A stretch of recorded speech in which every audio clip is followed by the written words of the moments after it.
Breaking news చూస్తున్నాం. తిరుమల లడ్డూ వివాదం రోజు రోజుకి హిట్ ఎక్కుతుంది. ఈ నేపథ్యంలోనే తిరుమల కొండకు అధినేతల రాక మరింత కలవరాన్ని కలిగిస్తుంది. మాజీ సీఎం జగన్మోహన్ రెడ్డి ఈ నెల 28న తిరుమలకు రానున్నారు. కాలినడకన వెళ్లి శ్రీవారిని దర్శించుకోనున్నారు. అక్టోబర్ 1న డిప్యూటీ సీఎం పవన్ కళ్యాణ్ తిరుమలకు విచ్చేసి శ్రీవారి సమక్షంలో దీక్షను విరమించనున్నారు.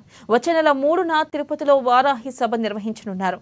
ఇక 4వ తేదీ తిరుమల బ్రహ్మోత్సవాలు ప్రారంభం కానున్న నేపథ్యంలో శ్రీవారికి పట్టు వస్త్రాలను సమర్పించేందుకు ముఖ్యమంత్రి చంద్రబాబు నాయుడు సతీ సమేతంగా తిరుమలకు రానున్నారు.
అయితే తిరుపతి లడ్డూ కల్తీ ఇష్యూపై ప్రతిపక్ష వైసీపీ పార్టీ మరో కీలక నిర్ణయం తీసుకుంది. తిరుపతి లడ్డూ కల్తీ జరిగిందని సీఎం చంద్రబాబు చేసిన తప్పుడు ప్రచారానికి ప్రాయశ్చితంగా రాష్ట్ర వ్యాప్తంగా ఆలయాల్లో పూజలు వైసీపీ చేయాలని నిర్ణయించింది.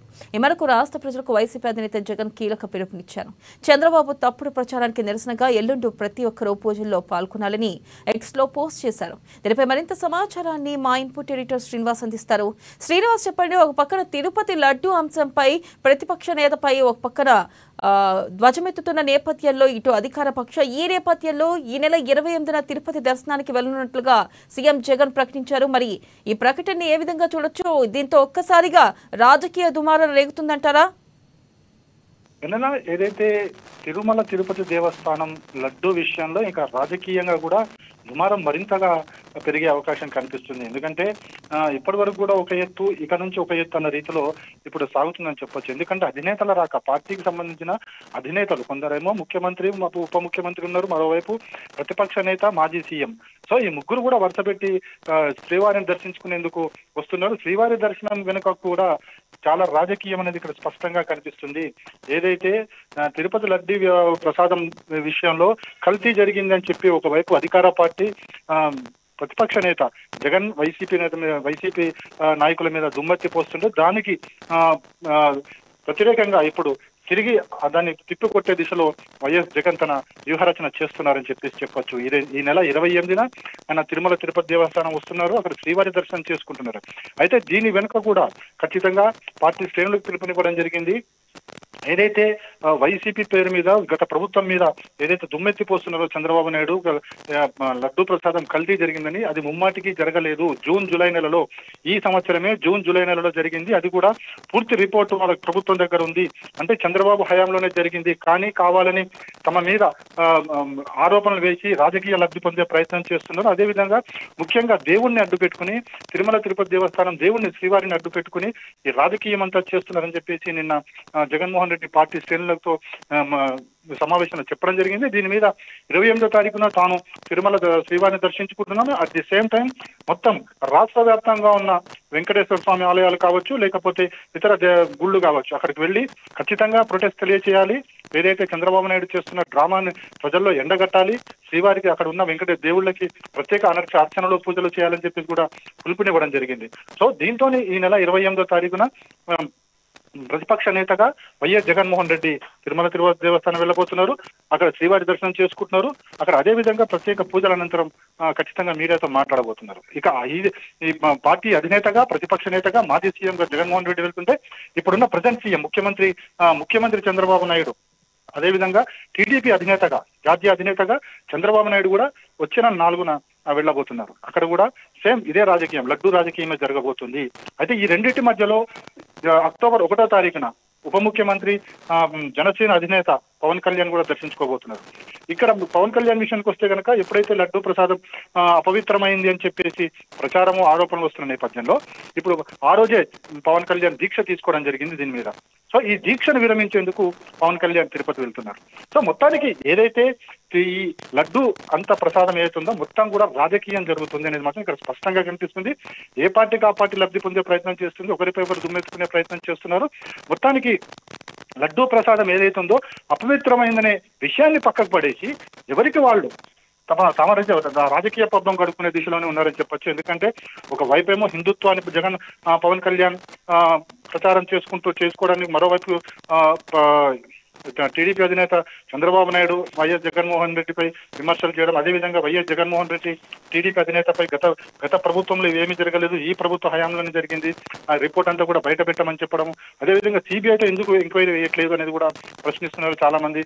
ఎందుకంటే సిబిఐతో నేషనల్ ఇన్వెస్టిగేషన్ ఏజెన్సీ, దాంతో చేయడం వల్ల వాస్తవాలు బయటపడతాయని చెప్పేసి కూడా చాలా మంది చెప్తున్నారు. కానీ రాష్ట్ర ప్రభుత్వం మాత్రం సిట్ తోనే మాత్రమే ఈ విచారణ జరిపించాలని చెప్పేసి నిర్ణయించడం జరిగింది. అంటే సిట్ అంటే స్టేట్ గవర్నమెంట్ పరిధిలో ఉంటుంది, స్టేట్ గవర్నమెంట్ హ్యాండ్ ఓవర్ లో ఉంటుంది. కాబట్టి వాళ్ళకు అనుగుణంగా సిట్ విచారణ చేస్తుందని చెప్పేసి కూడా వైసీపీ నేతలు ఆరోపిస్తున్నారు. సో మొత్తానికైతే ఏదైనప్పుడు కూడా వరుసపెట్టి ఇటు 28వ తారీఖున జగన్మోహన్ రెడ్డి, అక్టోబర్ 1న పవన్ కళ్యాణ్, అక్టోబర్ 4న చంద్రబాబు నాయుడు వరుసపెట్టి తిరుపతి ఏదైతే శ్రీవారి దర్శనం ఉందో అదంతా కూడా ఫక్తు రాజకీయమైన అనుకోవచ్చు. ప్రజలు కూడా అదే దిశగా ఆలోచిస్తున్నారు. ఎందుకంటే ఇప్పటికీ ప్రసాదం తగ్గింది, ప్రసాదం కల్తీ జరిగింది అని ప్రచారం జరుగుతున్నప్పుడు కూడా ఎక్కడా కూడా ప్రజలు తిరుపతి వెళ్తున్నారు, ప్రసాదాన్ని తీసుకుంటున్నారు. గతంలో ఏ మాదిరిగా ఉందో ఇప్పుడు కూడా అదే మాదిరిగా ప్రసాదం కొనుగోలు కొనసాగుతున్నాయి. మొత్తం రాజకీయం అంతా కూడా ఇప్పుడు ప్రస్తుతం తిరుపతి లడ్డూ చుట్టే తిరుగుతుంది. వెన్నెల చూసుకున్నట్టయితే ఓ పక్కన పవన్ కళ్యాణ్ దీక్ష చేస్తున్న నేపథ్యంలో మరో పక్కన జగన్ ఏమో అన్ని ఆలయాల్లో పూజలు చేస్తామంటున్నారు. గతంలో కూడా జగన్ పై కొన్ని ట్రోలింగ్స్ వచ్చాయి, మనం చూసుకోవచ్చు. ఆయన ప్రసాదాలు తీసుకోలేదు, కనీసం ఆయన అధికారంలో ఉన్నప్పుడు ప్రసాదాలు తీసుకోలేదు, తీసుకున్నట్టు నటించారు అన్నట్టు కూడా ట్రోలింగ్ సోషల్ మీడియా వేదికగా మనం చూసాం. మరి ఈ నేపథ్యంలో మరి ఈసారి జగన్ స్వయంగా పూజలు చేస్తా అంటున్నారు. దీన్ని ప్రజలు నమ్మే అవకాశం ఉందంటారా? ఒక ముఖ్యమంత్రి హోదాలో జగన్మోహన్ రెడ్డి తిరుపతి దేవస్థానము చాలా సార్లు దర్శించుకోవడం జరిగింది. అక్కడ ప్రత్యేక పూజల్లో పాల్గొన్నారు. మనకి నేరుగా లైవ్ల ద్వారానే కూడా మనం చూడడం జరిగింది. ఏదైతే బ్రహ్మోత్సవాల సమయంలో కావచ్చు, లేకపోతే మనకి ఇతరాతర కార్యక్రమాలు తిరుపతి కావచ్చు, లేకుంటే చిత్తూరు ఉన్నప్పుడు కావచ్చు, ఖచ్చితంగా జగన్మోహన్ రెడ్డి వెళ్ళారు, మీరు పూజలు నిర్వహించారు. అందులో ఏమాత్రం మనం అనుమానపడాల్సిన అవసరం లేదు. ఇక ప్రసాద విషయంలో లేదు, తడబాట్లు జరిగాయన్నీ కూడా సోషల్ మీడియా వేదికగా టీడీపీ చేస్తున్న ఒక ప్రచారంగా కూడా వైసీపీ నేతలు చెబుతున్నారు. ఎక్కడ కూడా జగన్మోహన్ రెడ్డి ఏ పూజల్లో కూడా పాల్గొనలేదు అనేది ఎక్కడ లేదు, అన్ని పూజల్లో పాల్గొన్నారు. అన్ని చోట్ల ఏదైతే హిందూ సాంప్రదాయం ప్రకారం పూజలు నిర్వహించారని చెప్పేసి కూడా వైసీపీ నేతలు చెప్తున్నారు. ఇది కేవలం ఒక జగన్మోహన్ రెడ్డిని తప్పుపట్టడానికి, జగన్మోహన్ రెడ్డికి అన్యమతస్తుడనే ముద్ర వేయడానికి చేస్తున్న ఒక ప్లాన్ గా చేస్తుందని చెప్పేసి కూడా టీడీపీ మీద ఆరోపణలు వస్తున్నాయి. ఇక మరోవైపు చూసుకుంటే కనుక కొద్దిసేపటి క్రితమే శ్రీరెడ్డి కూడా పవన్ కళ్యాణ్ ఉద్దేశిస్తూ కొన్ని కీలక వ్యాఖ్యలు చేయడం జరిగింది. ఎక్స్ వేదికగా ఆమె కూడా పవన్ కళ్యాణ్ చాలా తీవ్ర స్థాయిలో మండిపడడం జరిగింది. పవన్ కళ్యాణ్ హిందుత్వ ఏజెంట్ గా వ్యవహరిస్తున్నారు, కానీ ఆయన మ్యారేజ్ చేసుకున్న మనిషి క్రిస్టియన్ కాదా అని ఆమె ప్రశ్నించడం జరిగింది. సో ఇలాంటివన్నీ కూడా వన్స్ ఒకసారి రాజకీయం అంటూ జరిగితే కనుక అన్ని కూడా ప్రతి విమర్శలు రావడం సహజం. అయితే దీన్ని పార్టీలు ఏ విధంగా తీసుకుంటాయి, పార్టీ అధినేతలు ఏ విధంగా తీసుకుంటారని మనం చూడాలి. వినలా. Right, thank you Srinivas.